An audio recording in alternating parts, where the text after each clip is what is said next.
예, 오늘 설교 제목은 풍성한 축복의 열쇠라고 하는 제목으로 하나님 말씀 증언하겠습니다. 여러분, 요한복음 10장 9절에 보시면요, 예수님께서 오신 것은요, 양들로 생명을 얻게 하고 그 생명을 더욱 풍성히 얻게 하려 함이라. 이게 오신 목적입니다. 양들로 생명을 얻게 하고 그 생명을 더욱더 풍성하게 얻게 하려고 오셨습니다. 여러분, 우리가 예수 그리스도를 믿음으로 구원받는 것이 끝이 아닙니다. 구원은 시작입니다. 구원은 첫 단추일 뿐입니다. 구원이 목적이 아니에요. 이미 구원받은 성도들이 영적으로 성장해 가야 되겠죠. 여러분, 우리 주변에는 구원은 받았지만 오랫동안 말씀의 꼴을 공급받지 못해서 성장하지 못한 베이비, 그러니까 젖먹이 성도들이 무척 많습니다. 또 병든 성도들이 무척 많이 있습니다. 여러분 어떠십니까? 이 말씀의 근거에서 풍성한 생명 가운데 거하고 계십니까? 어떠십니까, 여러분? 오늘 이 설교를 통해서 여러분의 삶이 풍성한 삶이기를 바라고, 또 우리 교회가 앞으로 하나님의 풍성한 생명과 복이 넘치는 교회가 되기를 기도하는 마음에서 이 말씀을 주목하기 원합니다. 여러분, 이 본문의 내용은요, 보리빵 5개와 물고기 2마리로 남자만 5,000명을 먹였다고 하는 유명한 오병이어의 기적입니다. 여러분, 예수 그리스도의 기적 가운데 마태, 마가, 누가, 요한 이렇게 사복음서 모두에 기록되어 있는 유일한 기적이 바로 오병이어의 기적입니다. 마태복음 14장에서 또 마가복음 6장에서 누가복음 9장에서 요한복음 6장에서 이렇게 다 기록되어 있습니다. 근데 잘 비교해 보시면요, 이 마태와 누가는 기적 자체에 큰 관심을 두고 있습니다. 왜냐하면 그 기적을 묘사하면서 많은 수식을 붙이지 않기 때문이에요. 마가복음은요, 예수님의 그 사랑 어린 긍휼하심을 강조합니다. 불쌍히 여기는 마음이 있었기 때문에 그 많은 사람들을 먹였다는 거예요. 요한은 영적으로 예수님께서 사람들의 영적 굶주림을 해결하시는 생명의 빵이라는 사실과 관련해서 이 기적을 다루고 있습니다. 그리고 이 어린 소년이 드렸던 빵이 보리빵임을 밝히는 것도 요한복음뿐입니다. 생각해 보세요. 오병이어로 남자만 5,000명 먹인 사건. 이 사건은 복음서에서 예수 그리스도의 처녀 탄생이나 영광스러운 승천보다 더 많이 나옵니다. 여러분, 복음서에 보시면요, 마태복음에서만 동방에서 온 지혜자들을 언급하고 있습니다. 또 주님 탄생하실 때 들판에 있었던 목자들이나 가브리엘 천사와 마리아가 대화하는 장면, 또 돌아온 탕자 이야기, 지옥에 간 부자 이야기, 이거 어디에만 나와요? 이 내용은? 그렇습니다. 누가복음에만 나옵니다. 또 마가복음에, 요한복음에 보시면 지혜로운 처녀, 또 어리석은 처녀에 대한 내용이 나와 있지 않습니다. 그리고 거듭남에 대한 진리, 또 진정한 주기도문, 어디 나와요? 요한복음에서만 기록되어 있습니다. 이런 일들이 되게 많거든요. 근데 이 사복음서 기자들은 모두 다 광야에서 5,000명의 유대인들을 먹인 사건을 기록하고 있습니다. 이상하지 않으세요? 그죠? 그러니까 외딴 사막에서 어떤 사람들을 먹이는 것이 뭐가 그리 중요하단 말입니까? 이 사건이 다시 태어남, 거듭남이나 예수님의 천하탄생, 주기도문보다 더 중요한 걸까요? 이게 올바른 균형일까요? 예를 들어서 성막 건축과 관련해서는 무려 12장을 할애하고 있습니다. 근데 창조에 대해서는 1장, 2장밖에 안 돼요. 이게 균형 잡힌 걸까요? 근데 이사야서 55장 말씀대로 하나님의 생각과 우리의 생각은 다릅니다. 여러분, 성경에서 가장 중요하게 강조하는 것은, 성경의 주제는 구원이 아니에요. 거듭남이 아닙니다. 그리스도의 신성이나 어떤 처녀 탄생, 십자가, 하나님의 구원 계획, 교회 등등 이런 것이 주제가 아닙니다. 성경의 주제는 예수 그리스도의 재림입니다. 이것이 성경의 4분의 3이 예수님의 재림과 그분의 왕국에 대한 겁니다. 그래서 성경에는 이러한 것들을 다 합친 것들보다 재림에 대한 구절이 10배가 많습니다. 오늘날 교회에서 이사야서, 예레미야, 에스겔, 다니엘 강의 잘 안 하거든요. 다 모든 어떤 내용, 재림에 대한 내용이거든요. 그 내용이요. 여러분, 이 5천 명을 먹인 사건이 4번이나 언급되는 이유는 이것이 재림과 연관되어 다시 유대인들을 먹이는 사건이 반복될 것이기 때문이에요. 중요한 내용이 있는 겁니다. 이 내용은 다음에 제가 언급할 기회가 있을 겁니다. 제가 오늘 여기가 어디냐면, 여기가 어디예요? 페트라. 혹시 이제 그 이스라엘 가실 일 있으시면 한번 요르단도 들려서 꼭 보고 가시면 좋겠어요. 이게 암벽 도시거든요. 그러니까 환란 기간 동안에 유대인들이 이 페트라에 숨어서 거의 3년 반 동안 여기서 부양받을 겁니다. 성경에 예언된 대로요. 세계 7대 불가사입니다. 이게요. 여기는 핵무기가 터져도 끄떡 없습니다. 전체 자체가 바위거든, 바위. 하나님은 우리의 반석이시고 하잖아요. 바위 도시에 바위 도시. 뜰 수가 없어요. 근데 제가 이 본문을요, 제가 다른 복음서들과 좀 서로 계속 비교하고 반복해서 읽다 보니까 공통적으로 느낀 것은 뭐냐면 주님께서 우리에게 불가능한 과제를 내주셨구나 하는 겁니다. 어느 날 예수님께서요, 베세다의 외딴 광야에서 허기지고 또 자신을 따라 모여든 5천 명의 무리들을 바라보면서 불가능한 숙제를 제자들에게 내주셨습니다. 너희가 먹을 것을 주어라. 주님 명령입니다. 너희가 먹을 것을 주어라. 지금 자기 한 몸 감당하기에도 버거운 제자들에게 너무 어려운 과제를 주신 겁니다. 근데 자의이든 타의이든 간에 제자들이 그 주님의 말씀에 순종했을 때 하나님의 풍성한 축복을 경험했다는 사실입니다. 여러분, 우리의 인생에 있어도요, 이렇게 불가능해 보이는 여러 가지 문제들, 눈물 골짜기 같은 넘기 힘든 산들을 만나기도 합니다. 그래서 한 걸음도 앞으로 나아갈 수 없을 것 같은 때가 있습니다. 근데 우리 주님께서는 우리가 처한 모든 상황과 환경을 다 알고 계십니다. 여러분, 마태복음 10장에 보시면 이런 말씀이 있습니다. 한번 읽어볼까요? 10장 19, 31절 시작. 참새 2마리가 1아사리온에 팔리지 아니하느냐.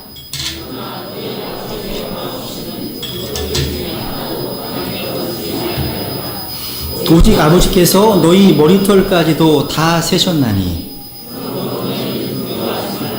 너희는 많은 참새보다 더 귀중하니라.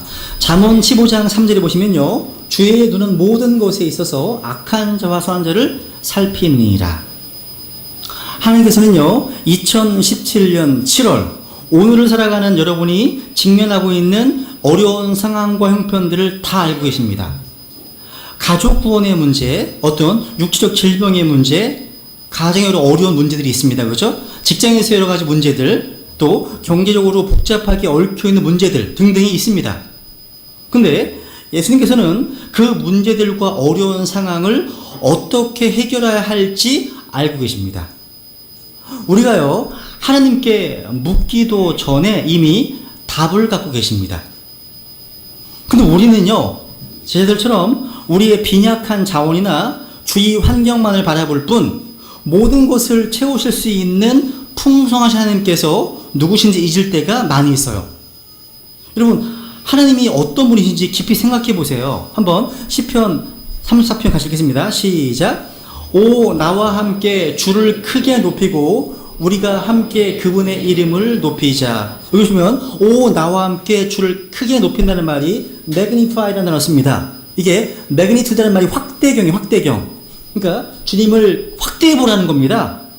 여러분이 하나님의 어떠하심을, 그러니까 하나님의 성품을 깊이 묵상하면서 자신의 어떤 삶의 문제를 투영시켜 보세요. 여러분의 눈에 하나님께서 커 보이면 커 보일수록 우리의 문제는 그만큼 작아 보입니다.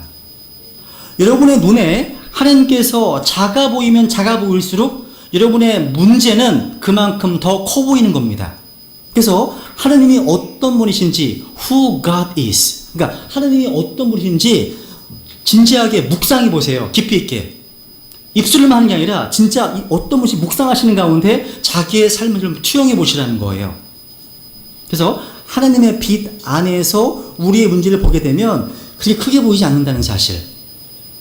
그래서 성경에서 조지신학에서 신론이 가장 중요한 것 중에 하나입니다. 신론이요. 그리고 오늘 본문에서도요, 주님께서 제자들에게 부여하신 책임은 제자들 스스로 보기에 절대적으로 수행하기에 불가능한 것이었습니다. 근데 하나님께 있어서 그 문제는 하나님의 놀라운 권능과 위엄을 나타낼 수 있는 기회일 뿐입니다. 여러분, 우리의 궁핍함은요, 오히려 예수 그리스도의 풍성한 자원을 맛볼 수 있는 기회가 될 수 있다는 겁니다. 우리에게 어렵고 힘든 문제들이 둘러싸여 있다면 그것은 하나님의 능력을 풍성히 경험할 수 있는 축복이 될 수 있습니다. 그렇다면 이러한 하나님의 풍성한 은혜와 축복을 맛보려면 우리에게 무엇이 필요할까요? 그래서 하나님의 축복의 보고를 열려면 뭐가 필요한지 한번 정리해 봤습니다. 그래서 오늘 풍성한 축복의 열쇠, 세 가지 열쇠를 나눠서 공부하겠습니다. 첫 번째, 오늘 본문을 통해서 풍성한 축복을 얻기 위한 세 가지 열쇠가 첫 번째 열쇠, 헌신입니다. 따라해보세요. 헌신. 드림. 그렇습니다. 한번 보세요. 한번. 마가복음 6장에 보시면 38절에 보시면 한 소년의 작은 드림이 있었기 때문에 하나님의 풍성한 축복을 얻을 수 경험했다는 겁니다. 여기 37절 보시면 그분께서 그들에게 이르시되 너에게 빵이 몇 개나 있느냐 가서 보라 하시매 그들이 알아보고 이르되 5개와 물고기 2마리가 있나이다 하거늘. 여기 빵 5개와 물고기 2마리, 이게 한 소년의 도시락이었습니다. 비교해보니까. 그러니까 한 소년의 도시락이었는데 그거를 주님께 드린 거예요. 여러분, 세상 사람들은 뭔가 모으고 또 모으고 아끼고 절약해서 돈을 벌 수 있다고 생각하지만 하나님의 관점은 다릅니다. 우리가 드림으로써 더 큰 축복을 경험하게 된다고 말씀하고 있는 겁니다. 여러분, 고린도후서에 보시면 성경에서 가장 위대한 약속 중에 하나가 나와요. 같이 읽겠습니다. 8절 9절 시작. 하나님께서 능히 모든 은혜를 너희에게 넘치게 하시나니 이것은 너희가 항상 모든 데에서 모든 것이 넉넉하여 모든 선한 일을 풍성히 하게 하려 하심이라. 이것은 기록된 바 그가 널리 재물을 흩어 그의 의가 영원히 지속되는도다 함과 같으니라. 여러분, 8절 말씀은요, 성경에서 가장 위대한 약속입니다. 이런 약속을 경험하고 싶지 않으세요? 그죠? 모든 은혜를 넘치게 하신답니다. 그래서 항상 모든 일에서 모든 것이 넉넉해서 모든 선한 일을 풍성히 하게 하십니다. 놀라운 약속 아니에요? 그죠? 근데 이 약속의 성취는 바로 뒤에 나와 있는 구절과 연관되어 있습니다. 그러니까 우리의 물질을 나누어 주는 것과 관련되어서 언급되어 있다는 사실이에요. 이 내용이요. 고린도서 8장과 9장 바로 헌금에 대한 얘기입니다. 오늘날 재물의 신 만몬이 절대적으로 힘을 발휘하는 시대가 되었습니다. 오늘날 돈과 재물에 속박되어 살아가는 사람들이 얼마나 많이 있습니까? 우리 구원받은 그리스도인들도 부지불식간 이런 세속적인 영향을 많이 받고 있습니다. 그런데 이러한 돈의 노예로부터 해방될 수 있는 길, 풍성한 삶의 길이 있는데 그것이 바로 드림에 있다는 사실을 아십니까? 이게 물질만이 아니에요. 내가 소유한 재능이나 영적 선물, 은사, 또 나의 시간과 몸을 주님께 드리는 삶이 풍성한 축복의 삶입니다. 그래서 잠언 11장에 보시면 특이한 말씀이 나오죠. 세상과 반대되는 관점이에요. 후하게 주는 호는 기름지게 된다. 세상에는 어떻게 해야 돼요? 반대 아니에요? 반대? 근데 성경에서는 후하게 주는 호는 기름지게 된다 말씀하십니다. 그래서 하나님의 풍성한 축복과 은혜는 한 소년의 작은 헌신에서 드림에서 비롯되었습니다. 그렇다면 여러분에게 있어서 오병이어는 무엇입니까? 그것을 주님께 드리는 삶을 시작하시라는 겁니다. 우리는 이 오병이어의 기적을 통해서 하나님께서 일하시는 방법이 무엇인지를 알 수 있습니다. 하나님께서는 우리의 작은 헌신을 통해서 크게 일하십니다. 오병이어는요, 가치로 보면 별게 아니에요. 어떤 신학자가 오병이어를 우리나라 돈 가치로 계산해 보니까 한 2,000원 정도의 가치밖에 없다고 합니다. 근데 이 소년은요, 자기가 가지고 있는 전부 2,000원 정도 되는 그것을 주님께 드렸습니다. 이게 중요한 거예요. 2,000원 되는 것을 주님께 드렸더니 주님께서 그걸 일하셨습니다. 그러니까 우리 손에는 비록 작은 것이지만 그것이 우리 주님의 손으로 옮겨지니까 놀라운 것으로 바뀌더라는 겁니다. 이 제 얘기가 아니에요. 하나님께서 일하시는 방법은 우리의 헌신을 통해서 크게 역사하신다는 사실. 여러분, 19세기에 미국 전체를 복음으로 변화시켰던 D.L. 무디라는 분이 계십니다. 교회사 유명한 분이십니다. 100만 명을 그리스도로 인도하신 분이십니다. 아주 훌륭한 분이세요. 이분은 원래 구도 수성공이었습니다. 학벌이 없어, 학벌. 초등학교도 못 나왔기 때문에 교회에서요, 주일학교 교사를 하려고 해도 시켜주지 않았답니다. 글을 읽을 줄 알아? 몰라요. 설교할 줄 알아? 몰라요.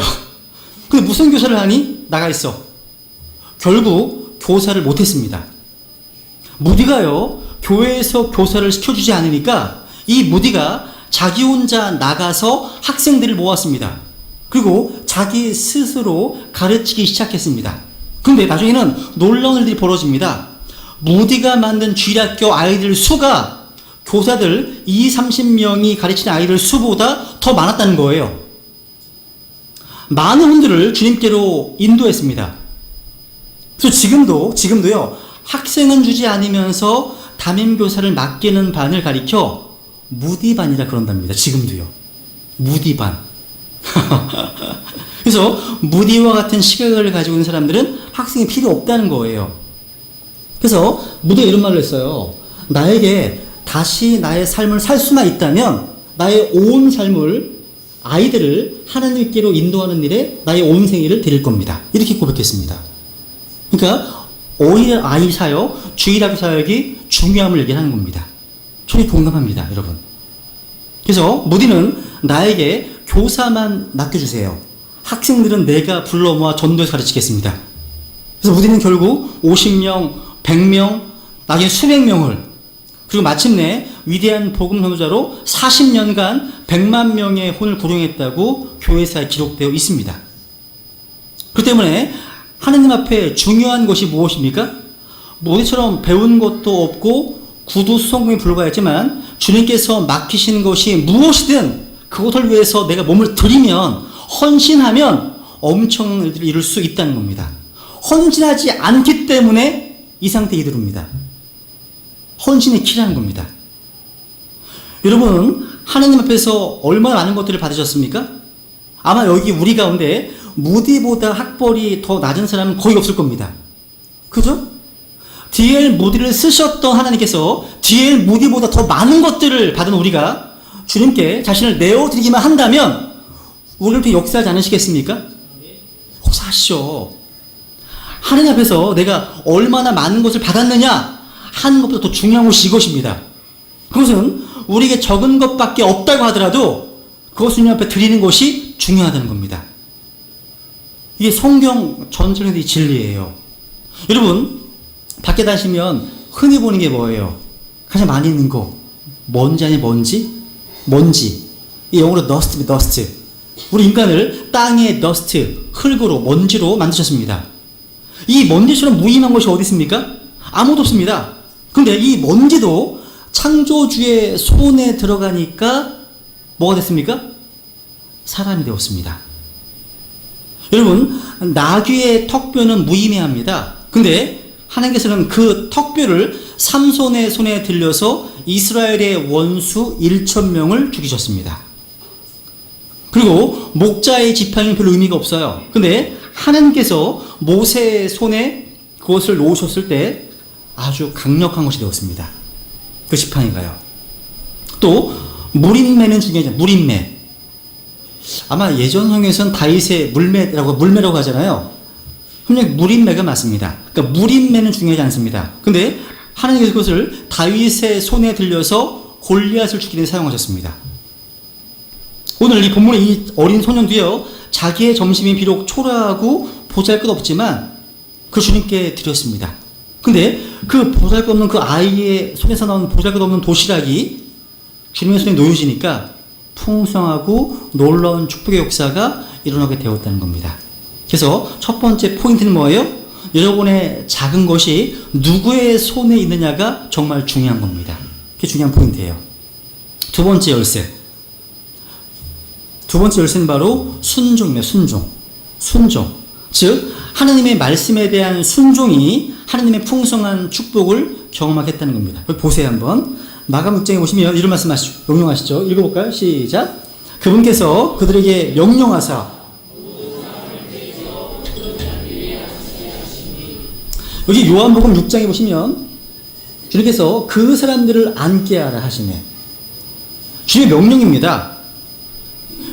여기 본문에 보시면요, 우리 주님께서는요, 하나님의 권능이신 예수 그리스도를 배제한 채 아주 계산에 빨랐던, 이성적이 논리적이었던 제자들의 불신을 참으셨습니다. 빌립이나 안드레에 대한 책망은 나오지 않아요. 왜? 주님께서는 우리의 체질을 아시거든요. 우리가 뭔지임을 아십니다. 여러분 생각해 보세요. 아무것도 없어요.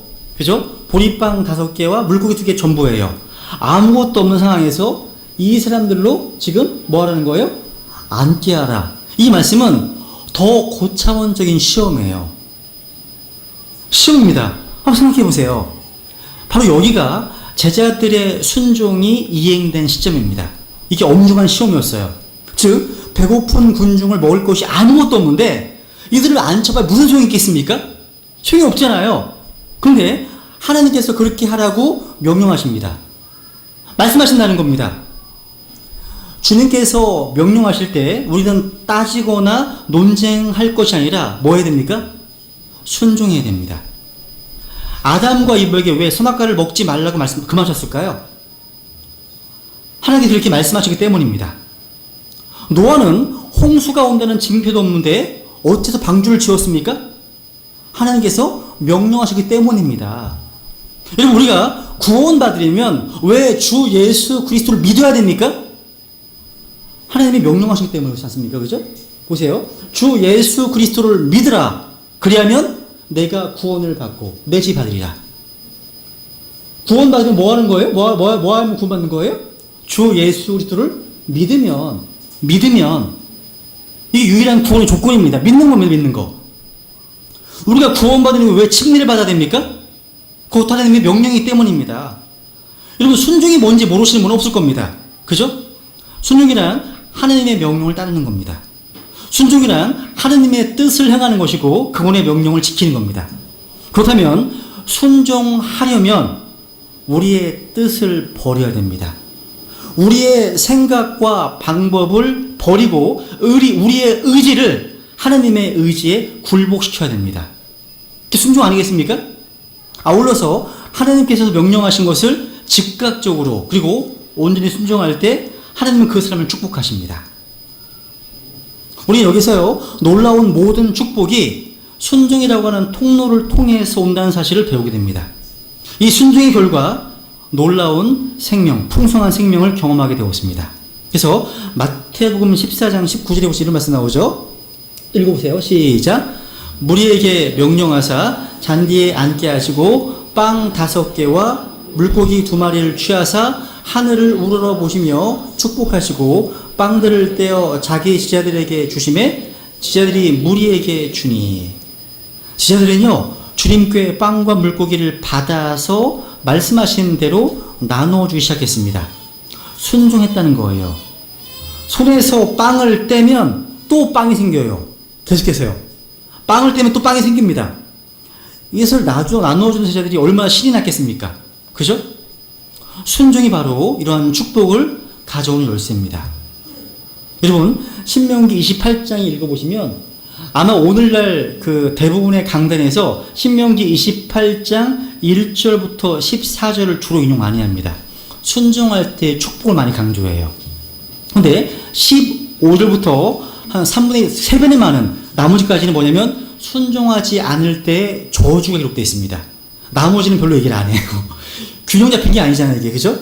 근데 순종할 때 축복을 기록하고 있습니다. 전반부에 앞부분에요. 중간 없어요. 둘 중 하나입니다. 순종이냐, 불순종이냐. 둘 중 하나를 선택해야 됩니다. 하나님께서는 순종의 축복과 불순종의 불이익을 정확하게 제시하신 후에 선택하라. 이렇게 말씀하신 겁니다. 아브라함은 순종의 모범입니다. 하나님께서 갈대아 우르를 떠나라고 했을 때 갈 바를 알지 못하고 떠났습니다.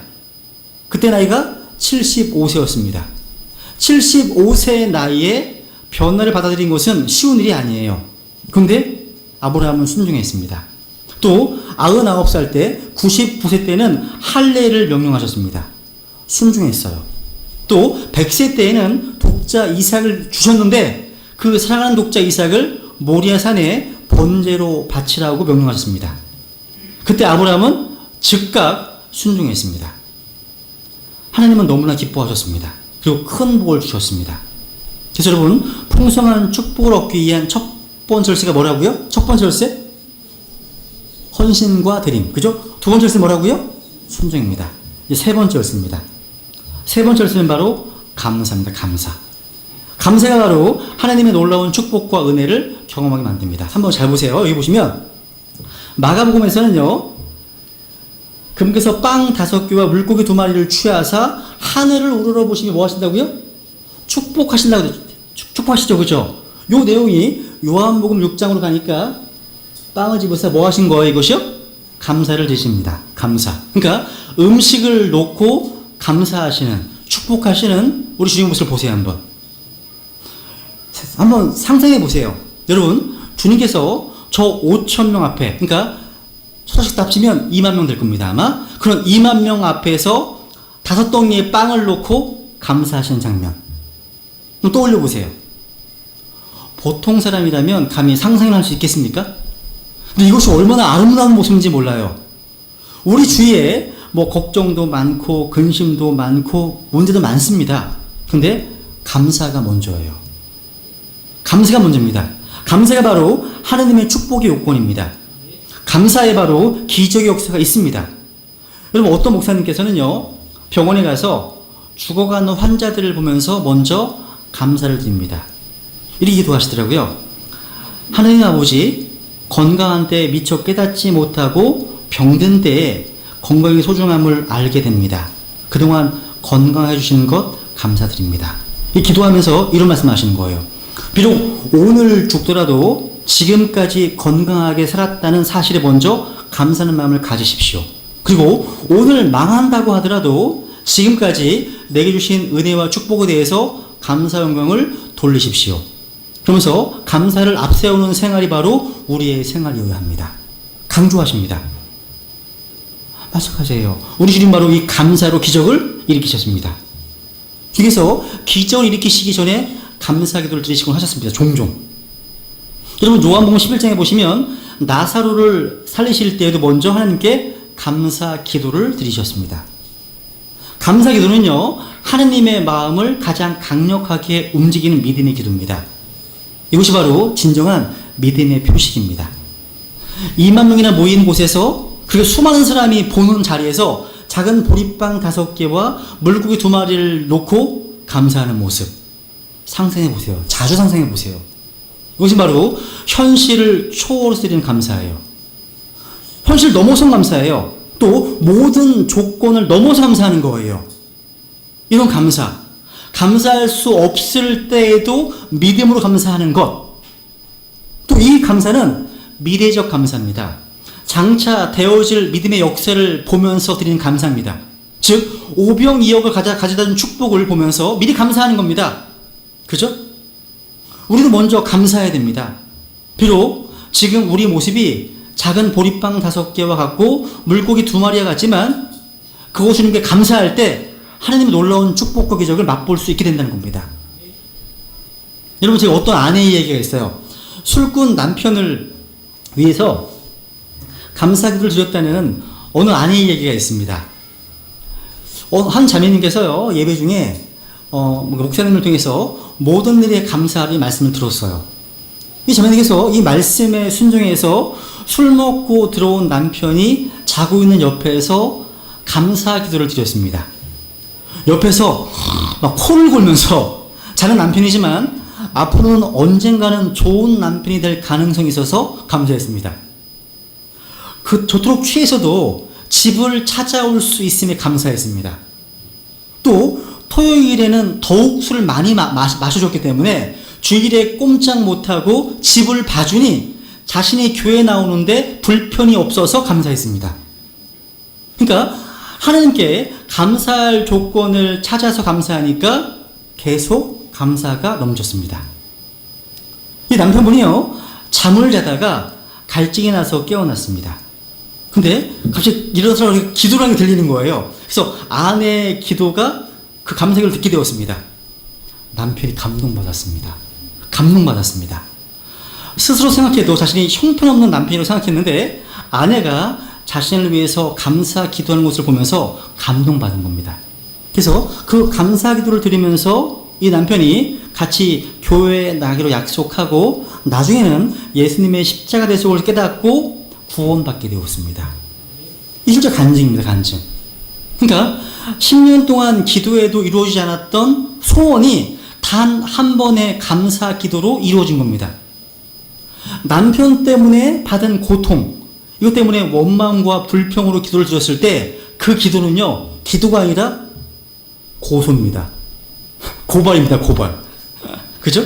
근데 그런 남편을 위해서도 감사의 기도를 드렸을 때 모든 것이 다르게 보였다는 사실이에요. 다르게 보였어요. 결국 감사 기도가 하나님의 마음을 움직였고 남편의 마음을 움직인 겁니다.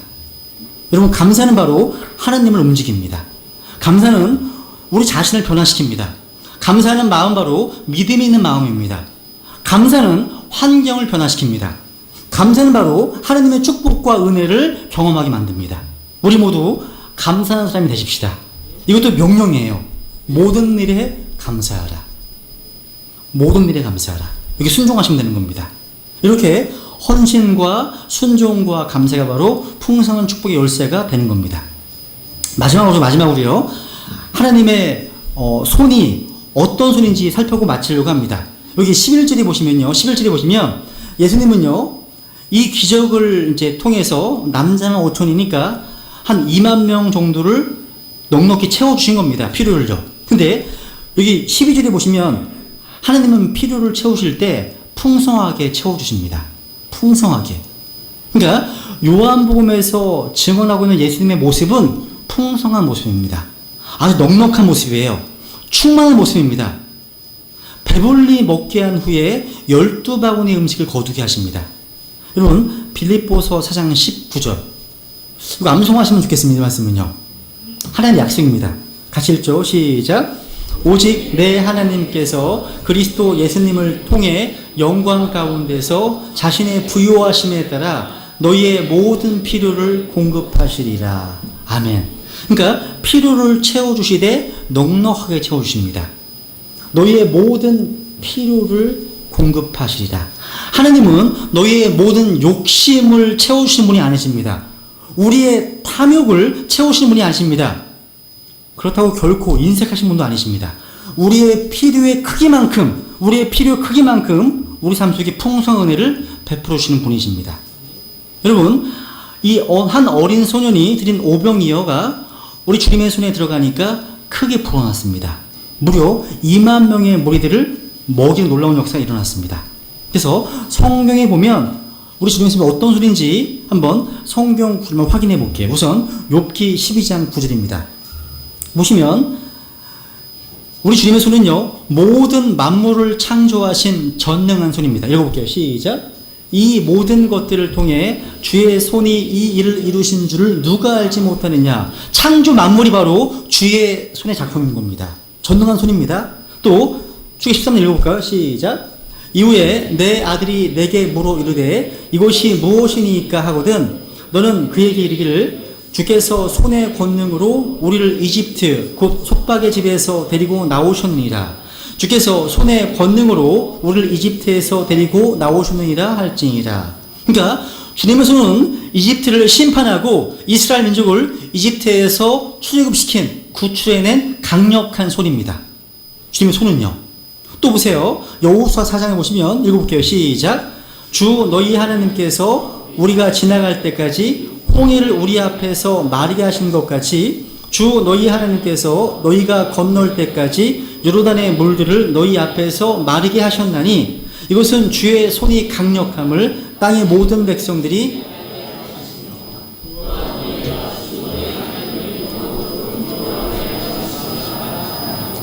이것은 주의 손이 mighty, 강력합니다. 능력이 있어요. 뭐예요? 우리 주님의 손은요, 이스라엘 백성들이 가나안 땅으로 들어가도록 요르단강을 마르게 하신 강력한 손입니다. 강을 맑아졌습니다. 또 잠언 21장 1절 왕의 마음이 물 있는 강들과 같이 주의 손 안에 있나니 그분께서 친히 원하시는 곳으로 그곳을 돌리시니이다.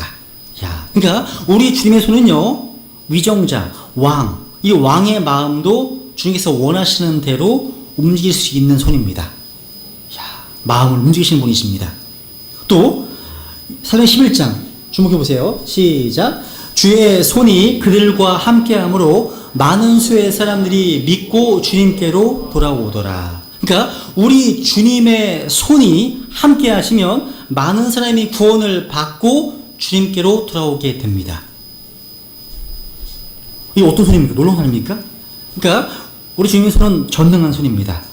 무엇이든지 이 손에 가면 변화가 됩니다. 기적이 나타납니다. 오병이어가 풍성한 축복으로 변화되었습니다. 모든 풍성한 바로 예수님 손 안에 있습니다. 예수님의 손 안에서 죄인이 의인이 되고 성도가 됩니다. 우리 주님의 손 안에서 쓸모없는 자가 쓸모 있는 자가 되는 겁니다. 그분 안에 있으면 주님의 손 안에서 작은 자가 큰 자가 되고 연약한 자가 강력한 자가 됩니다. 주님의 손 안에서 죽은 자가 살아납니다. 그러니까 우리가 누구냐, 이것보다 더 중요한 것은 우리와 함께 하시는 분이 누구시냐가 중요한 겁니다. 그러니까 우리가 누구냐 하는 것보다 우리가 현재 누구의 손 안에 있느냐가 중요한 거예요. 여러분, 탁구공이 탁구 선수의 손 안에 있을 때와 탁구를 잘 못 치는 여러분 손 안에 있을 때랑 너무 다르지 않습니까? 선수의 손에 있으면 탁구 볼이요, 예술. 볼이면 회전을 막 합니다. 멋있게 움직입니다. 근데 탁구를 못 치는 분이 들어있으면 볼 주는 시간이 더 많아요. 치는 시간보다. 엉망해지잖아요. 그렇습니다. 그러니까 누구의 손에 있는가에 따라서 이것이 작품이 되기도 하고 이게 막 엉망이 되기도 합니다. 여러분 혹시, 그러니까 우리는 우리의 삶을 주님의 손에 맡기는 삶이 신앙생활이에요. 여러분 혹시 이 새 아세요? 신앙은 이렇게 맡기는 삶인데 허밍버드라는 새가 있어요. 이 뭔지 보신 적 있으세요? 허밍버드. 이게 이 윙윙거린다고 하는 뜻에서 허밍이라고 이름을 지은 것 같아요. 이게 아마 한국에서는 이 벌새인 것 같아요. 벌새. 그러니까 이 벌같이 작은 새란 말이에요. 길이가 6cm밖에 안 돼요. 근데 1초에 날개가 지금 아직 안 보이죠? 1초에 50번에서 70번 정도 정신없이 날개탑니다. 그래서 고속 카메라로 찍어도 잘 잡아내지 못할 속도입니다. 그렇게 죽어라 날개짓 해도 4년 만에 죽습니다. 반면에 제가 마음에 정말 감동했던 새가 하나 있습니다. 이 새예요. 뭔지 아시는 분? 네? 저는 아시네요. 알바트로스라는 새입니다. 야, 이 새는요 90cm 정도 되는 큰 새입니다. 날개를 펴면 3.5m 됩니다. 날개만. 그런데 무려 새 주제에 80세를 산답니다. 야, 인간의 수명을 살아요. 어떻게 그게 가능할까요? 이 알바트로스는요 폭풍을 좋아합니다. 바람이 강하게 불면 바람 끝에 올라가 글라이딩을 합니다. 나는 것의 99%는 바람의 힘만 이용한다고 그래요. 그러니까 1%만 자기 힘이고 나머지는 뭐예요? 99% 이상이에요. 그러니까 날개짓은 기껏해 1% 미만이라는 거예요. 그러니까 바람에 몸을 맡기는 거예요. 그래서 쉽게 날고 멀리 날고 오래 납니다. 6일 동안 이 새가요, 보세요. 날개짓 없이 6일 나는 새예요. 가만히 있어요. 바람만 의지하고 다니는 새예요. 놀라운 새 아닙니까? 이야. 그래서 이 새의 우아한 자태 때문에요, 중국에서는 이 새를요 신천옹이라고 부른답니다. 다른 말로 이 뜻이 뭐냐면 하늘을 믿고 나는 노인이라는 뜻입니다. 신앙인, 우리 그리스도인은요 아마 알바트로스 같이 사는 존재가 그리스도인입니다. 이렇게 살아야 되는 거예요. 하나님께 맡기면 쉽고 더 강하게 살 수 있습니다. 오래 살 수 있습니다. 그래서 성경이 말씀하시잖아요. 시편에 보시면 내 때가 주의 손 안에 있사오니. 이 알바트로스는요, 자신의 힘이 아니라 바람의 힘으로 비행하기 때문입니다. 이 새는요, 마찬가지예요. 다시 볼까요? 시작. 내 때가 주의 손에 있사오니. 그러니까 우리가 주님께 맡기면 현재뿐 아니라 미래까지도 주관해 주십니다. 그래서 손에 쥐고 있는 모든 문제를 내려놓으시고 주님께 맡기시라는 거예요.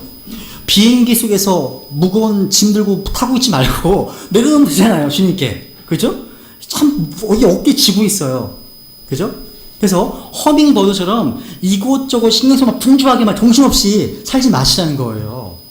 살지 마시고 알바트로스 같이 우리의 모든 주님께 맡기고 믿음으로 사십시오. 이 태도에서 승리의 결실이 나오는 겁니다. 그래서 우리는 약합니다. 우리는 무능합니다. 우리는 무력합니다. 우리는 문제가 많습니다. 우리는 오병이와 같이 참 작습니다. 근데 우리가 예수님의 손에 붙들리기만 하면 주님께서 우리를 새롭게 하실 겁니다. 우리의 손은 작아도 하나님의 손은 크십니다. 우리의 손은 무력해도 하나님의 손은 전능하십니다. 전능하신 주님께 여러분의 삶을 내어드리지 않으시겠습니까? 우리 기도하겠습니다.